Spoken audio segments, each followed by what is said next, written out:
Mensahe ng isang magulang sa kanyang mga anak.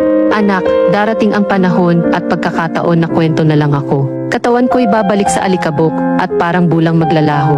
Hindi ko alam kung hanggang kailan ang aking magiging wakas. Kung ilang araw, buwan, taon o sa mga darating ng bukas. Hindi ko mapipigil ang pagdating ng aking takdang kamatayan. Gustuhin ko mang tumagal pero di ko hawak ang tadhana at kapalaran.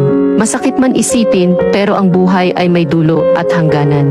At iwan ang mundo sa pinakamasakit na bahagi ng paglisan. Darating ang tagpong, dudungawin na lang ako sa ilalim ng salamin.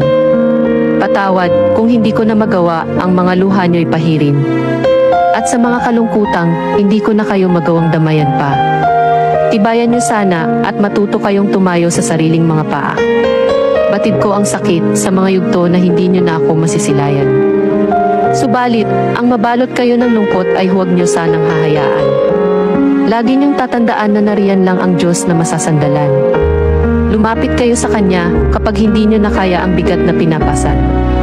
Hindi ko man mapunan na nang saya ang lungkot sa inyong damdamin.